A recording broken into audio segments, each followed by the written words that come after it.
자, 우리도 입주권 달라. 보병의 발목 잡힌 음마 아파트라고 합니다. 상가에 발목 잡힌 강남 재건축 사업, 음마 진흥 등 10여 곳 차질. 주민은 재건축서 아예 빼버리자 라고 합니다. 자, 그러니까 재건축 같은 경우는 아파트, 주로 아파트라는 거죠. 기반시설을 없애면은, 기반시설을 다 뜯어 고쳐서 새로 하면은 재개발이고요. 기반시설을 유지하는 선에서 최소한 유지하는 선에서 그냥 건물을 철거하고 다시 올리는 걸 이제 재건축이라고 해요. 그래서 대부분 기반시설이 양호한 아파트 같은 경우는요, 재건축이라고 합니다. 네. 아파트를 재개발하는 경우는 크게 없어요. 재개발 구역 안에 아파트가 몇 개 있기도 해요. 근데 재개발과 재건축의 차이점은요, 기반시설이 양호한지, 기반시설이 좋지, 불량한지, 이 차이입니다. 네.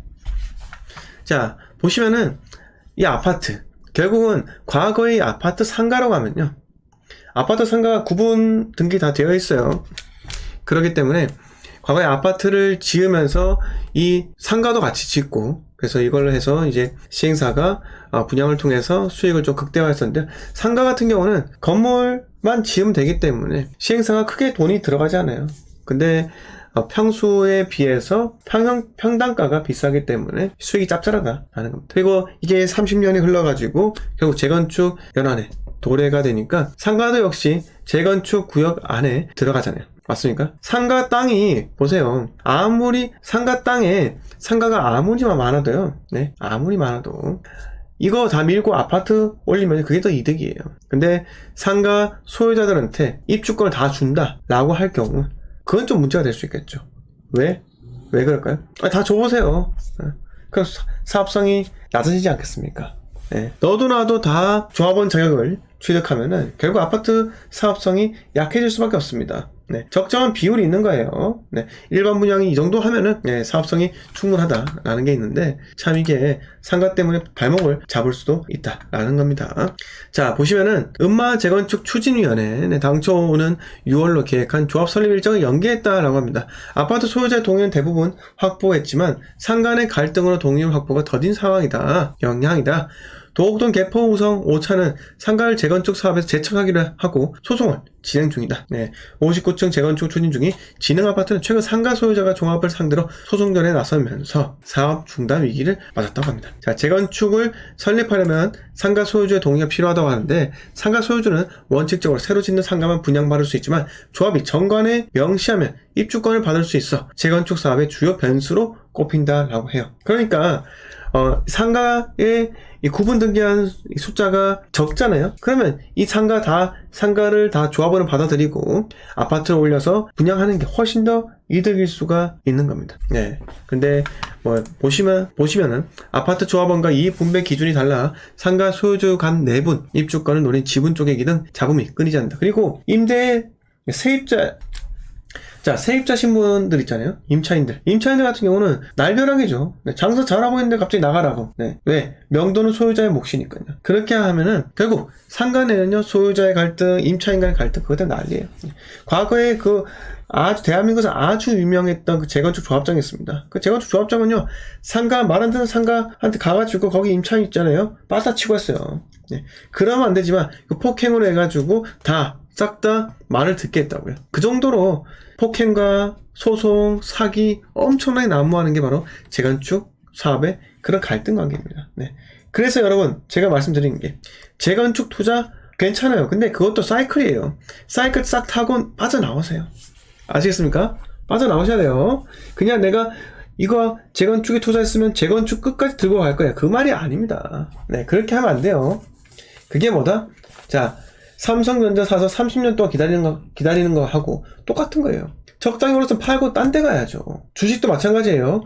30% 벌고 딴 데 가세요. 50%까지 벌려고 하면요, 또 확률이에요. 30에서 50가 올라가는 힘이 얼마 더 들겠습니까? 안 그래요? 차라리 30% 벌었으면요, 나가서 또 다른 거에 투자를 하세요. 그게 더 낫지 않을까라는 게 제 생각입니다. 자, 몬테만달님 반갑습니다. 울산시님 반갑습니다. 피에타 남편님 반갑습니다. 작은 아빠님 반갑고요. 연희님 반갑습니다. 콩깍지님 반갑습니다. 건가비님 반갑고요. 제니리저님 반갑습니다. 네, 피에타님 반갑습니다. 네, 예일님 반갑습니다. 자, 요렇게 첫 번째 뉴스 마치고요. 대치음마가 6월 조합 설립이 일단 무산되었다고 해요. 자, 다음 뉴스입니다. 서울에 생애 첫 집 마련하겠다. 2030 우르르 몰려간 곳. 어디에요? 네. 자, 서울의 아파트 거래량 2879. 네. 2879. 자, 9월달에 작년 9월달 608건 최저점이었죠. 이었는데 3월달에 특례보금자리 대출 풀어주니까 2879건으로 올라갔다라는 겁니다. 근데 여러분 예전에는요 평균적으로 7,000건 되었어요. 7,000건. 지금은요 이거 왜 안 돼요? 거래량이 왜 이것밖에 안 늘어나요? 2,800건이 뭐 많은 거예요? 아닙니다. 여러분 2,800건 거래량 확 줄었죠. 중개사들은 죽어나가는 거예요. 근데 2,879건 많아요, 적어요? 적은 겁니다. 이걸 가지고 거래량이 폭등했니 뭐니 해도 여러분 지나보세요. 빠집니다. 빠질 수밖에 없어요. 자, 여기 보시면은 아이고 죄송합니다. 뭐지?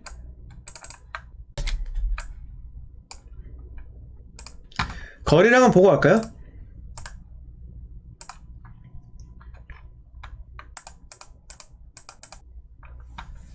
자, 매매 거래량 보세요. 엄청나죠? 매매 거래량. 네. 과거에 이때 뭐 2011년도부터 6,997 찍고 이렇게 한창 분위기 안 좋을 때는 다운이 2,052건까지 갔다가 쭉 올라갑니다. 그러니까 2,000건이 정말 최저점이었던 거죠. 네. 그 다음에 평균 거래량 보면은 이때는 하락 국면이었죠. 네, 거래량이 좀 낮았었고요. 그 다음에 다시 거래량이 상승하면서 결국은 불을 지폈다라는 겁니다. 서울이 정말 크게 상승했던 2020년대는 어때요? 2020년 이때 2020년 초반에는요 왜? 저기 2019년에 분위기 안 좋았잖아요. 그 다음에 2020년 6월달에 엄청난 거래량 터지잖아요. 여러분 고점에서 거래가 터지면 어떻게 되세요? 어떻게 될까요? 네, 주식에서 주식 하신 분 계신가요? 네. 자, 집값이 이렇게 쭉 상승합니다. 고점에서 거래량이 터지는 거예요. 이렇게. 네, 여러분 고점에서 거래량이 터지는 겁니다. 이렇게 될 경우 어떨까요? 자, 여러분 한번 이야기해 주실래요? 이렇게 아파트가 상승하다가 고점에서 거래량 터진다. 뭘까요? 무엇을 뜻할까요? 혹시 이해가 되실까요? 빨리 팔고 나와야죠. 네. 자, 고점에서 거래가 터진다는 의미는요, 그만큼 이만큼의 세력이 빠져나갔다는 말이에요. 맞습니까? 그렇죠. 행복부장님께서 정확하게 맞추셨어요. 그게 바로 제 생각이에요. 제 생각. 네.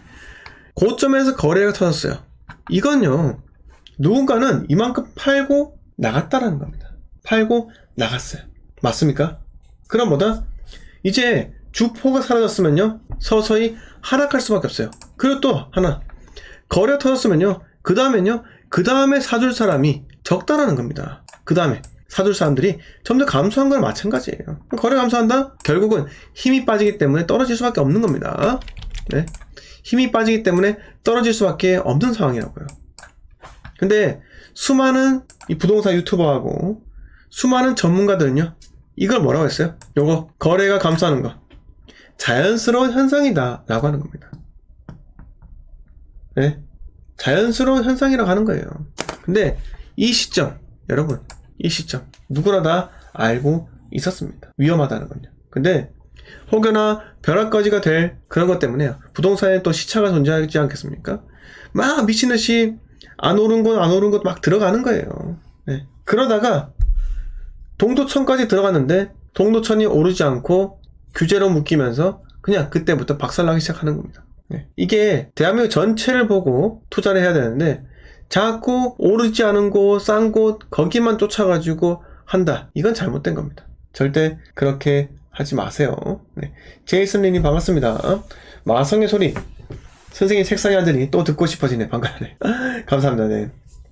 자, 울산 사람님 반갑습니다. 그쵸. 고수는 잘 팔고 나가고 하수는 꼭지 잡고. 네. 그쵸. 그게 어떤 투자 재화든 똑같은 현상이에요. 리오넬님께서 서울 집값 지금 저점입니까? 네, 저점인지 아닌지 제가 잘 모르겠어요. 근데 혹여나 실거주면 살 거다. 실거주면 사시고요. 투자는 아니에요. 네, 투자는 아닙니다. 실거주라고 하면 8월 이후에 매수 한번 고려해 보세요. 네. 자, 이렇게 말씀을 드려볼게요. 자, 결국은 서울에 생애 첫 집 마련하겠다며 2030이 우르르 몰려갔다라고 하는데요. 저는 이게 큰 중요한 건 없다. 네. 어차피 여러분들 지금 집을 살 수 있어요? 집 살 수 있는 사람 손 들어보세요. 지금 현재 집 살 수 있는 사람들은 무주택자와 1주택자죠. 2주택자 이상부터 집 살 수 있습니까? 못 삽니다. 살 수가 없어요. 무주택자 1주택자만 집을 살 수 있는데 2주택자 이상이 집을 산다? 못 산다는 거예요. 네. 살 수가 없습니다. 공시가 1억이야? 갈 수 있죠. 근데 공시가 1억 이상은요, 취득세가 12%예요. 8.4%, 12.4%라고요. 8.4와 12.4. 어마어마한 금액입니다. 자, 1억짜리 사잖아요. 취득세 12.4%면 1240만원입니다. 1240만원 프리미엄 주고 살 거예요?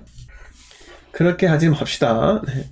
제가 올 8월 이후 부터 매수하고 2023년도에 꼭 매수를 하라고 한 이유가 뭐예요? 여러분, 2024년 6월달 총선 끝나고 지금 현재 여소야대 아닙니까? 여대 야소로 바뀌면요, 어떤 규제가 대표적으로 완화가 될까요? 여대 야소 그런 국정 상황, 국회의원 의석수가 그렇게 되면은 어떤 규제가 대표적으로 완화가 될까요? 생각 한번 해보셨습니까? 부동산 정치와 상관없어, 이렇게 이야기할 수 있지만요, 네, 정치랑 상관이 있습니다. 네. 규제는 입법을 누가 합니까? 국회의원 아니겠습니까? 국회의원. 네. 자, 예일님께서 취득세 인하 말고요. 네. 인하는 진작에 하겠다고 했고요. 취득세 중과 해제죠. 자, 취등록세가 예전에 취득세와 등록면허세 이렇게 있었는데, 등록면허세란다. 취득세와 등록세 이렇게 되었었는데, 그게 합쳐서 취득세로 된 거예요. 네. 용어는 이제 취득세입니다. 취득세 중간에 해제시킵니다. 왜? 건설 경기 죽으니까요. 취득세 중간에 해제시켜야 될 이유, 미분양 없애기 위해서입니다. 지금 현재 분양권, 주택수로 카운팅 되죠. 근데 그 분양권이 등기 칠 때 취득세 중과를 받냐 안 받냐는요, 언제 기준이에요? 주택수가 분양권을 명의계약할 그 당시의 주택수 기준으로 그 분양권이 등기 칠 때 취득세 중과를 받는지 안 받는지 그 차이입니다. 즉, 내가 주택수가 세 채가 있었으면요, 분양권을 명의계약할 때 주택이 세 채가 있다. 그러면 취득세 중과 맞아가지고 12.4% 내는 겁니다. 이해 잘 되시죠? 또는 8% 내는 거예요.